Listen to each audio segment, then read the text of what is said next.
Assalamualaikum warahmatullahi wabarakatuh. Selamat siang, perkenalkan saya Eri Rosmawati, dosen tetap pada program Studi Manajemen Fakultas Ekonomi dan Bisnis Universitas Buana Perjuangan Karawang. Pada kesempatan ini saya akan memaparkan pernyataan diri dosen dalam unjuk tridharma perguruan tinggi khususnya dalam bidang pengajaran untuk sertifikasi dosen tahun 2025. Saya akan menjelaskan secara singkat mata kuliah yang saya ampu, yaitu Manajemen Keuangan yang memiliki bobot 3 SKS. Mata kuliah ini menyajikan dan mendiskusikan masalah-masalah mengenai manajemen keuangan, baik secara teori maupun aplikasi dan konsep esensial manajemen keuangan. Mata kuliah Manajemen Keuangan akan membentuk pola pikir mahasiswa dalam menganalisis masalah-masalah keuangan di perusahaan maupun usaha-usaha milik rakyat. Dengan mengikuti mata kuliah ini diharapkan mahasiswa mampu memahami ruang lingkup manajemen keuangan serta mampu menganalisis laporan keuangan. Kemudian mahasiswa juga diharapkan mampu menjelaskan dan menghitung konsep pendanaan, perolehan dana, dan pembagian hasil operasi serta mampu menghitung alat-alat manajemen keuangan. Untuk mencapai kemampuan tersebut, mahasiswa akan diberikan materi perkuliahan yang akan dibahas selama 14 kali pertemuan dengan pokok bahasan materi. Yang pertama, ruang lingkup manajemen keuangan. Yang kedua, materi modal dalam perusahaan. Yang ketiga, kinerja perusahaan. Yang keempat, modal kerja. Materi yang kelima, manajemen kas. Materi yang keenam, manajemen keuangan. Materi yang ketujuh, manajemen persediaan. Materi kedelapan, manajemen aktiva tetap. Materi kesembilan, analisis laporan keuangan. Dan materi terakhir adalah analisis break-even point. Sistem pelajaran yang saya gunakan adalah metode DIA. Yang pertama adalah delivery, yaitu bagaimana saya menyampaikan perkuliahan kepada mahasiswa dengan menggunakan textbook. Di antaranya dari Frank Weston dan Eugene F. Brigham yang berjudul Essential of Financial Management, textbook pendukung dari Eri Rosmawati et al. Yang berjudul Manajemen Keuangan, Konsep dan Implementasi, serta textbook pendukung lainnya. Saya juga memberikan pembahasan dari artikel-artikel yang relevan dan update yang membahas seputar manajemen keuangan. Yang kedua adalah interaction, yaitu bagaimana saya berinteraksi dengan mahasiswa menggunakan student interaction learning untuk mendukung proses pengajaran. Yang ketiga adalah assessment, bagaimana saya memberikan penilaian kepada mahasiswa. Metode penilaian ini disampaikan pada awal pertemuan perkuliahan saat pembahasan kontrak kuliah dengan mahasiswa, di mana bobot yang diberikan pada mata kuliah manajemen keuangan adalah kehadiran 15%, tugas 20%, UTS 30%, dan UAS 35%. Untuk menciptakan pengalaman belajar yang lebih fleksibel dan efektif, kami menggunakan blended learning, yaitu perkuliahan melalui tatap muka, juga interaksi secara digital dengan menggunakan platform BOC, yaitu Buana Online Course, serta komunikasi digital lainnya seperti WhatsApp Group.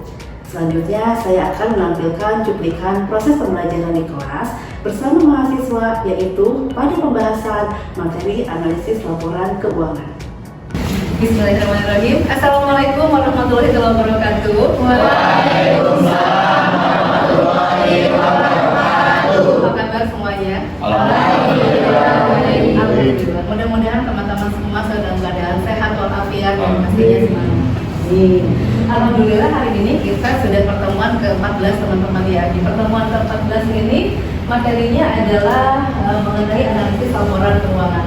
Sebelum mulai materi, kita akan refresh dulu materi-materi yang minggu lalu ya. Sudah print laporan keuangannya? Sudah. Sudah dipastikan kelompoknya dengan kelompok yang lain berbeda? Sudah. Coba tanya dulu kelompok satu. Kelompok satu mana? Kelompok satu, perusahaannya apa? Kemudian? Kemudian? Oke, jadi sudah ada 3 perusahaan ya. Perusahaan jasanya PT Telekomunikasi, perusahaan dagangnya? Kemudian yang perusahaan manufakturnya? Oke, PT sudah muncul. Mudah-mudahan yang lain semuanya sama ya. Sudah lengkap ya masing-masing kelompoknya ya. Oke, terus kita mau ngapain di analisis laporan keuangan ini teman-teman? Mungkin kalau yang biasa teman-teman lakukan selama ini kan baru membuat laporan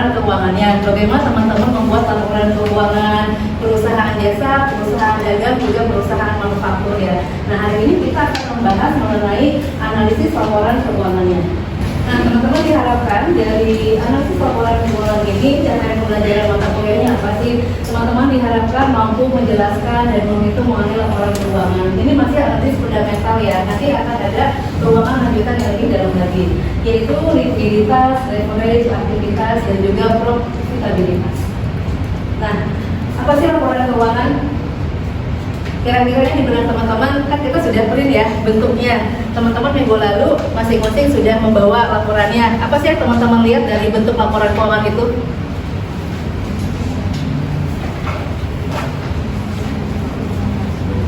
Ya. Yang teman-teman lihat ini apa sih laporan keuangan ini? Kan udah ngeliat nih bentuknya seperti ini Bu laporan keuangan. Nah, teman-teman ada yang mau ngasih masukan apa sih laporan keuangan? Ada yang bisa? Oke. Pencatatan, ada yang menambahkan? Laporan keuangan itu berupa pencatatan Bu. Pencatatan harus apa? Ya. Pencatatan transaksi, kemudian? Dan tidak rugi. Ya, ada yang menambahkan? Apa? Isinya apa sih laporan keuangan teman-teman? Ringkasan transaksi ya keuangan yang memberikan informasi apa aja. Ada perolehan laba rugi, kemudian ada perubahan modal, ada posisi harta, hutang, dan modal serta arus kas. Ini untuk apa sih kita membuat laporan keuangan agar kita bisa mengetahui bagaimana sih kondisi keuangan serta kinerja dari perusahaan. Bentuknya ringkas ya. Kalau misalkan teman-teman yang selama ini teman-teman buat pasti transaksinya akan banyak sekali, apalagi laporan itu laporan tahunan. Pasti transaksi perusahaan manufaktur akan banyak sekali. Ini sudah berbentuk ringkasan dalam 1 tahun kalender ya perusahaan. Oke, jadi fungsinya seperti itu ya. Nah, kemudian ada yang ingat laporan keuangan terdiri dari apa aja? Laporan keuangan, kemudian laporan rugi, laporan keuangan.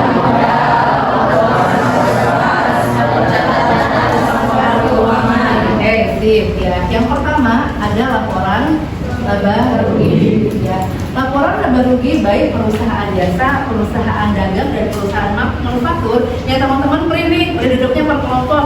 Sama nggak isinya? Ada apa aja di laba rugi? Ada apa aja sih? Baik perusahaan jasa, dagang, ataupun manufaktur.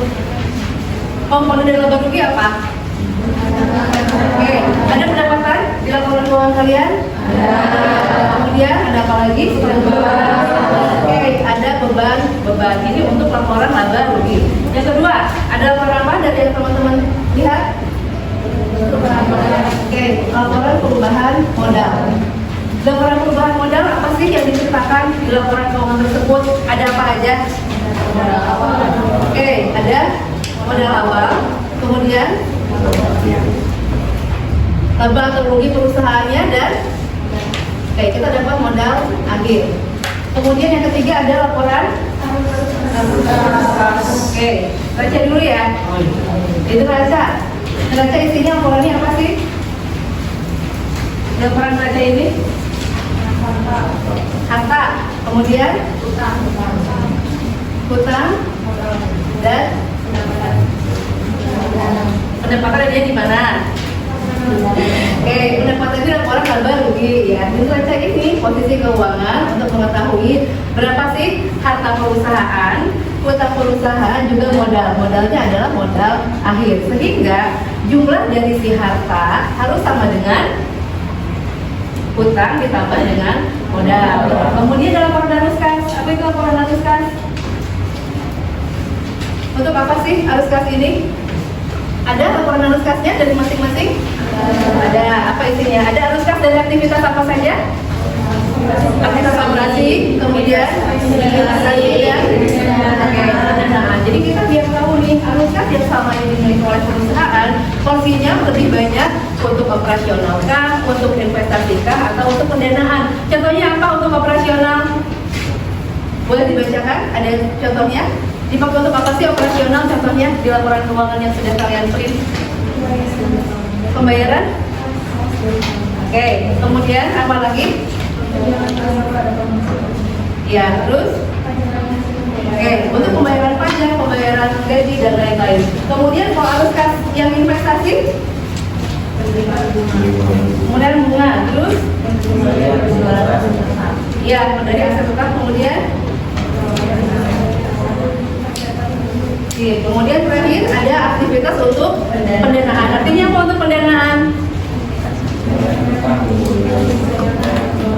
Perusahaan berapa sih banyak yang digunakan dananya untuk bayar utang? Ya, nanti akan terlihat nih aktivitas operasi ya di perusahaan. Kemudian terakhir ada untuk financial statement atau catatan atas laporan keuangan. Isinya apa sih catatan-catatan tersebut?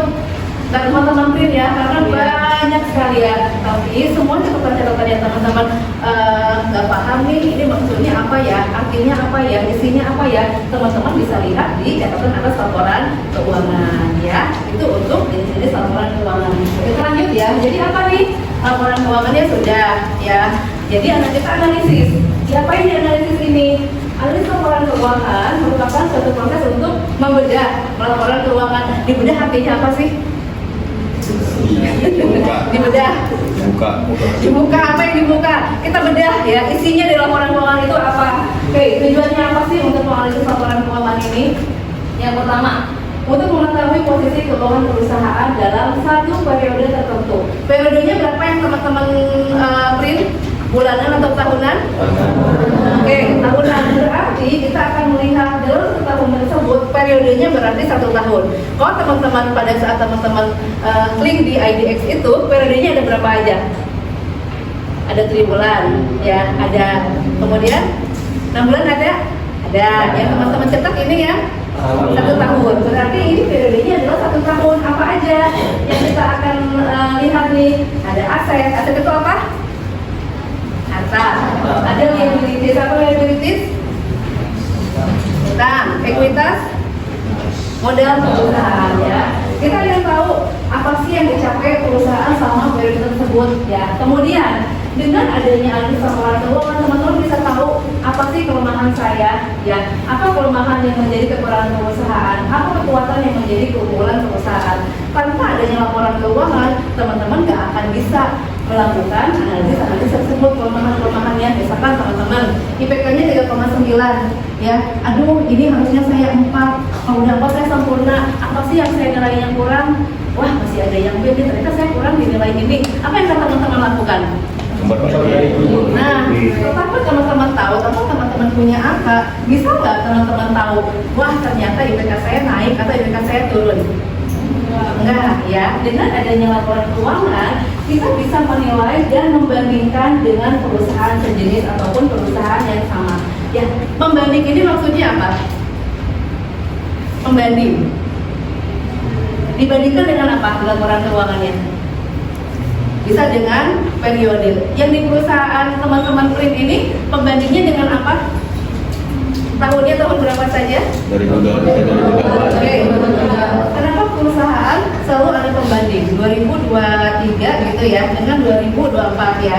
Kenapa sih harus ada pembanding teman-teman? Biar apa ada pembanding?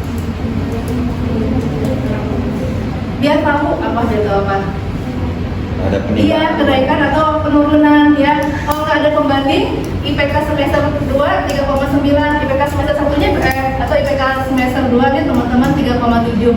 Tapi nggak tahu IPK semester 1-nya berapa. Bisa tahu nggak ini naik atau turun? Bisa, karena kita nggak ada pembanding. Sehingga pembanding ini fungsinya untuk apa? Kita bisa menganalisis apakah nanti asetnya naik ataukah hutangnya turun, maka dibuatlah perbandingan. Dengan siapa perbandingannya? Bisa dengan perusahaan kita sendiri, artinya di tahun yang berbeda, ataupun dengan perusahaan sejenis. Artinya apa? Oh, kita sama-sama di industri apa tadi obat herbal ya, jamu ya. Dengan perusahaan yang memproduksi herbal juga, gimana sih peningkatannya? Lebih maju mana? Ya, kok bisa ya mereka lebih maju?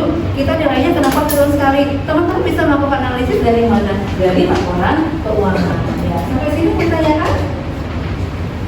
Oke.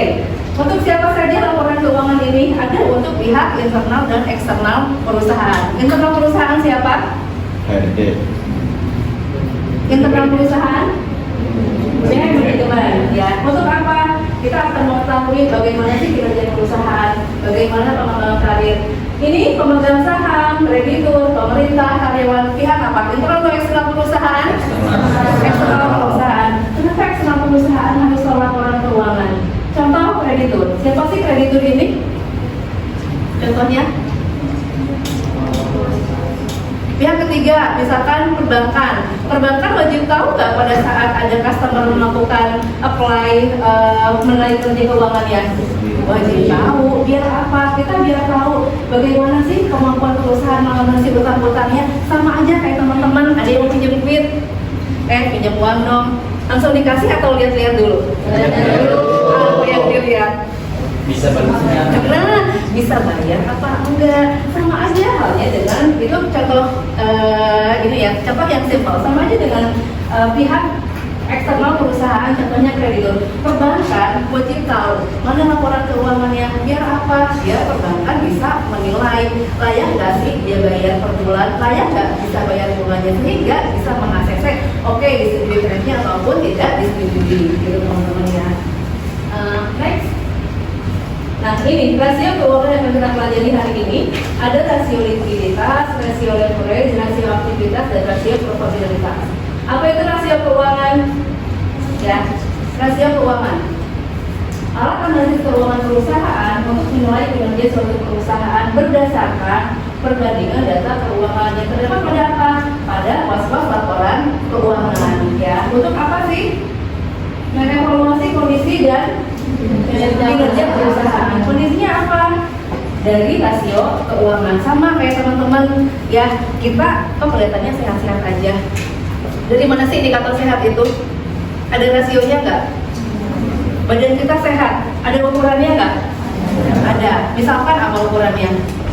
Suhu tubuh, kemudian tekanan darah, ya kan? Dinyatakan, oh kita sehat. Sama halnya seperti perusahaan, teman-teman. Ada perusahaan yang sakit? Ada. Perusahaannya apa yang sakit? Perusahaan yang nggak sehat. Perusahaan apa? Ya. Nah, kita ingin mengetahui ini kondisi-kondisi ini. Kalau teman-teman hanya sebatas laporan keuangan, tapi nggak ada beban analisa untuk apa, gitu ya? Tujuannya agar bisa perusahaan melakukan evaluasi. Nah, ini ya teman-teman yang akan kita lihat nih kondisi kinerja perusahaannya. Sama kayak badan kita. Ada tekanan darah saya ternyata tinggi ya Bu, berarti saya harus ngapain? Ada ternyata berat badan saya udah over ya Bu, berarti saya harus apa? Gitu kan? Oh ternyata gula darah saya tinggi Bu, berarti saya harus ngapain? Ya, sama seperti halnya perusahaan. Untuk mengetahui perusahaan kita sehat atau tidak, berarti harus lakukan pencatatan keuangan, gitu ya. Oke, yang akan kita pelajari hari ini adalah yang rasio likuiditasnya. Boleh dilihat laporan keuangannya masing-masing. Baik, apa sih rasio likuiditas? Rasio yang menggambarkan kemampuan perusahaan dalam memenuhi kewajiban jangka pendeknya yang segera jatuh tempo. Ini diperlukan khususnya untuk analisis kredit atau analisis risiko keuangan. Kewajiban jangka pendek contohnya apa? Kewajiban itu apa sih? Utang, ya. Ada utang jangka pendek? Ada. Oke, kita akan menghitung untuk rasio keuangannya. Nah, rasio likuiditas ada rasio apa aja? Pertama ada current ratio atau rasio lancar. Ini apa sih? Rasio yang digunakan untuk mengukur kemampuan perusahaan dalam memenuhi kewajiban jangka pendeknya yang akan jatuh tempo. Contohnya apa? Utang yang akan jatuh tempo, ya kewajiban-kewajiban jatuh tempo, ada asuransi yang harus dibayarkan. Kita akan melihat perusahaan ini lancar nggak sih current rasionya, ya atau rasio lancarnya. Bagaimana menghitunginnya? Aktiva lancar dibagi dengan utang lancar. Perhitungannya ini standar rasionya. Lebih dari 200% atau 2 kali itu berarti baik. Kalau kurang dari 200% atau 2 kali berarti kurang baik. Ya, teman-teman boleh lihat current ratio atau aktiva lancarnya sudah ketemu. Ada aktiva lancarnya? Oke, apa aja aktiva lancarnya? Ini ada dari Indofood. Nah, teman-teman lihatnya di laporan posisi keuangan atau laporan neraca. Nah, laporan posisi keuangan ini ada aset. Ya, ada aset, boleh dilihat masing-masing. Ada aset lancar, contohnya apa ini? Ada kas, investasi jangka pendek, piutang, kemudian persediaan. Ini adalah aset lancar. Kita bagi dengan utang lancar. Ya, liabilitas jangka pendek itu adalah hutang lancarnya. Kita akan hitung apakah nanti si aktiva lancar dibagi dengan hutang lancar ini dikalikan 100%, hasilnya berapa? Lebih dari 200% atau kurang dari 200%. Artinya apa? Berapa banyak sih kemampuan perusahaan dalam melunasi hutang-hutang jangka pendeknya? Kalau kita mau pinjemin uang ke orang, pengennya apa? Cepat-cepat bayar kan? Dari mana kita bisa tahu ya cepat bayar apa enggak? Kita akan lihat lebih banyak mana, lebih banyak hutangnya ke orang atau lebih banyak hartanya, benar nggak? Ya, kelihatannya di situ ya, kayaknya oke, tapi ternyata banyak hutangnya, banyak hartanya, tapi banyak hutangnya, sama aja nggak? Sama aja. Nah, ini akan kita nilai teman-teman ya. Kemudian ada quick ratio atau rasio yang sangat lancar. Ini apa? Kita tidak memperhitungkan persediaan. Kalau yang pertama itu kita memperhitungkan persediaan, yang kedua tanpa persediaan. Jadi apa aja yang dihitung? Hanya kas ditambah efek ditambah piutang dibagi dengan hutang lancar. Ini ada standar resikonya ya, standar rasionya. Kemudian yang terakhir ada cash ratio atau rasio kas. Ini kita akan menghitung berapa banyak sih uang kas atau yang setara kas yang tersedia untuk membayar utang jangka pendeknya. Yang dilihat hanya apa? Hanya kas ditambah dengan efek saja ya. Oke, ini akan kita diskusikan hari ini. Baik, sampai sini ada yang ditanyakan? Silakan kita mulai diskusi. Ada yang mau bertanya lagi selain Dina? Oke, silakan. Baik, perkenalkan nama saya Fadil Karamdani dari kelompok 7. Ya. Jadi kan kita ngebahas tentang kas rasio. Yang saya ingin tanyakan yaitu bagaimana caranya agar perusahaan dapat memiliki nilai kas rasio yang baik atau memiliki kas yang cukup untuk membayar kewajibannya. Oke, terima kasih pertanyaannya. Nah, sekarang pertanyaannya adalah bagaimana Bu? Tadi apa? Kas ya? Ya. Ya, rasio kasnya. Ternyata Bu, teman-teman jangankan di perusahaan ya. Contohnya teman-teman sendiri. Kah kos atau tinggal sama orang tua? Tinggal sama orang tua. Ada yang ngekos di sini? Oke, ngekos. Ngekos kerasa nggak sih harus memanage uang sendiri? Kerasa. Kerasa. Gimana bedanya dengan tinggal sama orang tua? Ya harus lebih irit gitu. Harus lebih irit, harus bisa memanage keuangan. Sama saja dengan perusahaan. Apa yang dilakukan perusahaan agar meningkatkan kasnya? Yang pertama sudah pasti harus tingkatin penjualan, itu sudah pasti ya. Meningkatkan penjualan. Bu, penjualan saya sudah meningkat. Tapi kenapa ya? Teman-teman lihat kemudian apa lagi? Sama kayak kita seolah-olah kalau teman-teman gimana ya Bu? Oke, kalau saya pas berarti saya harus tadi irit-irit Bu. Ya nggak? Artinya apa irit-irit? Sama kayak perusahaan. Kita lihat nih biaya-biaya yang bisa kita kendalikan. Artinya apa biaya yang bisa dikendalikan di luar dari biaya produksi? Kalau biaya produksi kan sudah jelas ya. Biaya produksi, Bu, saya nggak bisa ngurangin. Saya perusahaannya produksinya roti. Terus terigunya berganti dengan apa? Ataukah dengan terigu yang grade-nya di bawah? Nanti rasa hatinya berbeda dong, bener nggak? Biaya produksi nggak bisa teman-teman otak-atik. Berarti kita akan kemana? Kita akan cari namanya biaya overhead biaya overhead variabelnya. Ini bisa nggak kita otak-atik? Artinya apa? Teman-teman bisa minimalisir nggak dari situ? Nah, sama kayak teman-teman pada saat di kos. Aduh Bu, saya pantesan listriknya mahal. Saya pergi kuliah lupa AC-nya nggak dimatiin. Bener nggak? Yang itu bisa nggak teman-teman kendalikan? Bisa ya. Ada yang bertanyakan sampai sini? Cukup? Kalau cukup, kita akan menghitung rasio likuiditas ya.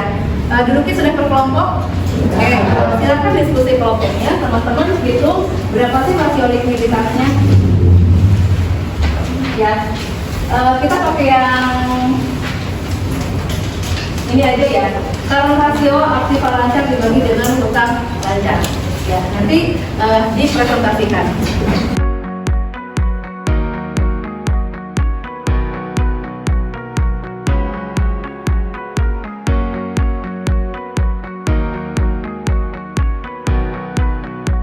Jadi dibacakan.